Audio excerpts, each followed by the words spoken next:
Now, there's an interesting thing going on here in verse 5 and 6. It talks about the third parts, and the Sabbath also plays a role here, which is very interesting.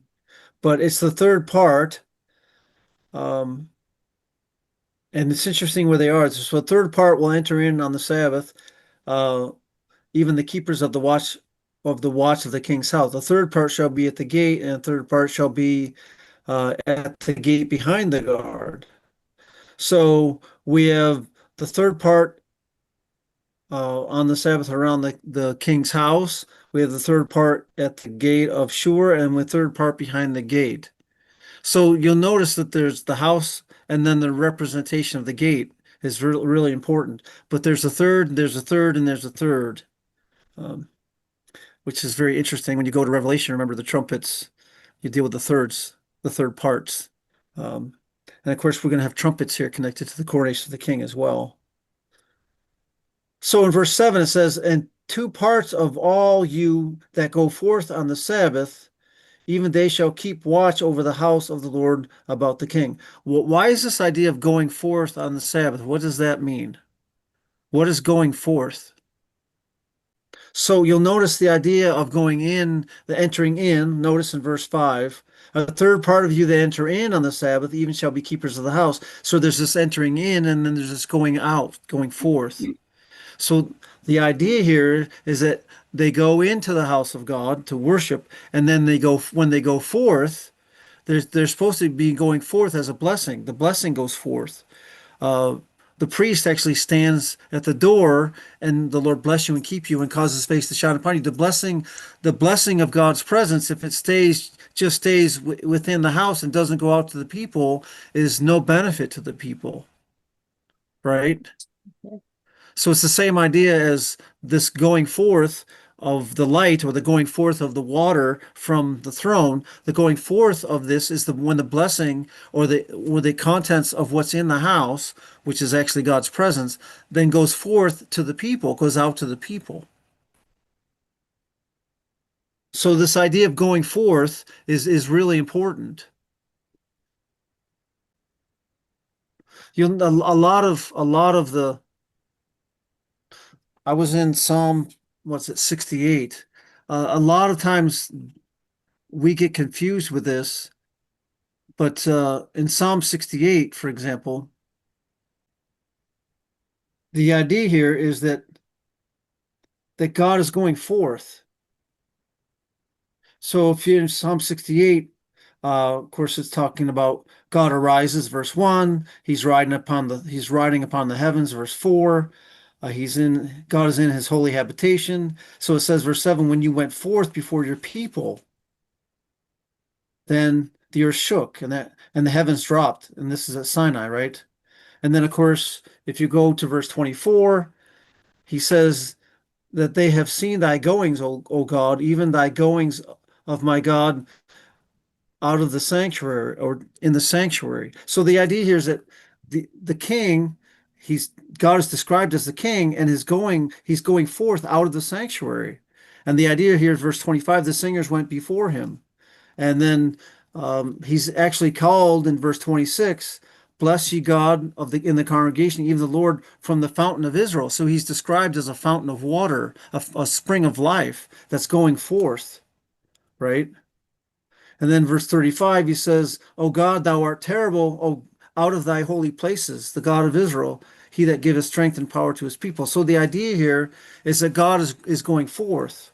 And in verse 33, he rides upon the heavens. Actually, he's riding on the angels, their chariot. Verse 17, "The chariots of God are 20,000s, even thousands of angels. The Lord is among them as at Sinai in the holy place." So the idea here is that God is riding forth. This king is actually riding forth on this throne chariot, which actually happens to be these living creatures, these angels, and he's going forth. And when he goes forth, then life goes forth. He's the light that's shining in the darkness. He's that spring of living water that's being poured out. So this idea of coming out, and that's why here in verses 5 and 6, the idea of coming out is connected to the king's house and also connected to the gate, because is where um, the gate is where the two domains meet, and then life and light is coming from one domain, and then it's coming into the other domain. And of course, those domains represent people. So every kingdom has three parts. That's why you keep seeing the idea of a third, a third, a third, and a third. You're dealing with the three parts of the kingdom.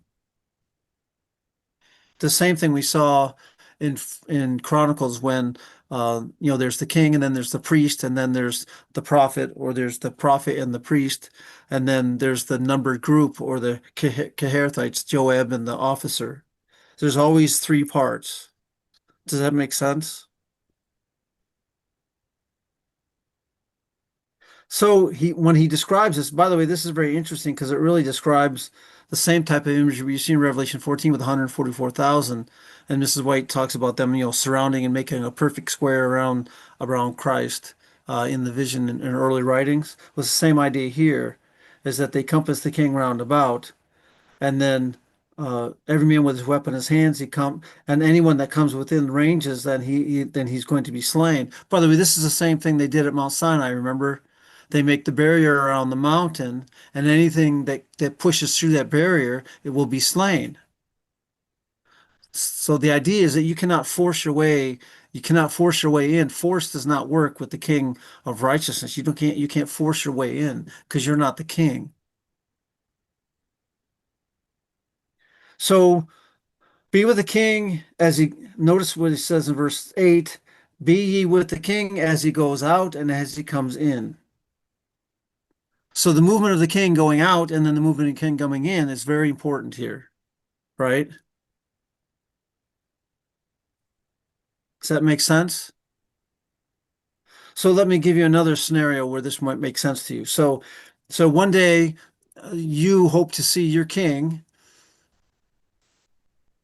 and he's going to be riding on the clouds, accompanied by thousands of angels. Is that not true? Hmm. And he's coming out. What's he coming out to do? Well, he's coming out to save you, to deliver you from what? Well, from the evil queen, or from the beast that's trying to destroy you and take control of this world and call it his own. We call this the second coming, right?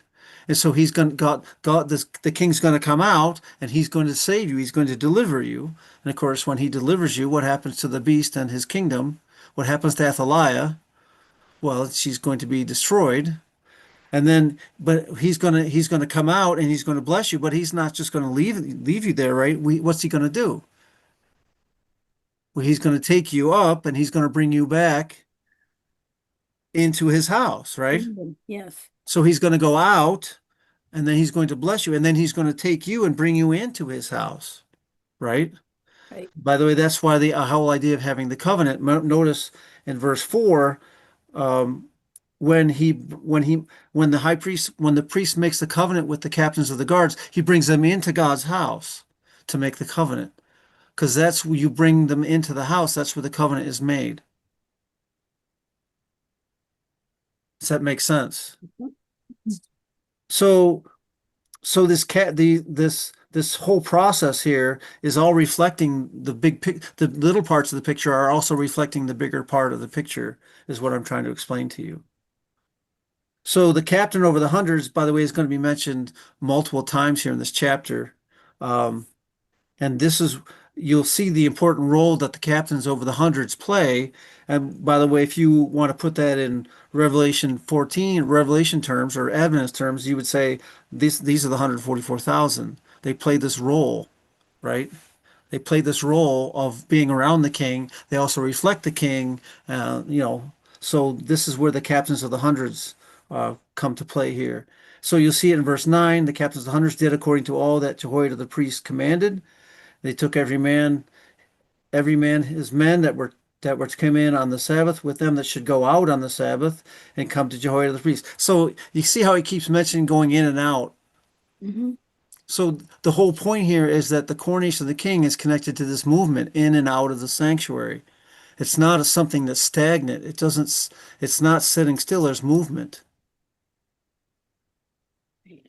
Then verse 10, the captains over the hundreds did the priests give King David spears and shields that were in the temple of the Lord. Now it's very important um, in every coronation after David that the person that is coronated has to be connected to the house and lineage of David.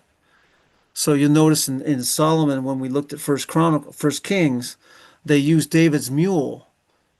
So it was David's mule they put Solomon on. So Solomon is connected to David because it's David's mule. Here they take King David's spears and shields and they give them to the captains of the hundreds that are surrounding the king. So the idea of this king is from the lineage of David. He's taking the kingship is coming from the house of David. And by the way, that's evidence of legitimacy because for some strange reason, there's people that don't belong being king want to be king.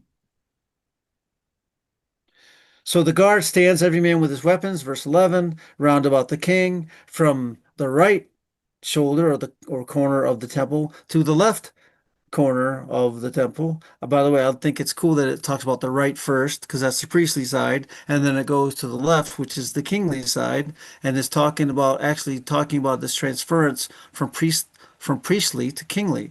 And you'll notice this is what's going on in this whole chapter because Jehoiada is the high priest. He's the one initiating this. And what's he initiating? The high priest is initiating this, but he's initiating the coronation of the king. So there's actually a transfer of power from the high priest now to the king.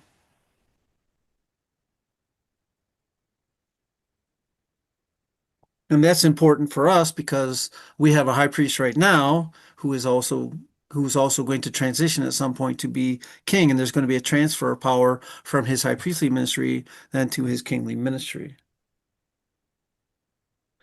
So it says they brought forth the king's son. So they bring him forth from where? Lord's house. From the Lord's house. So he's coming out of the temple.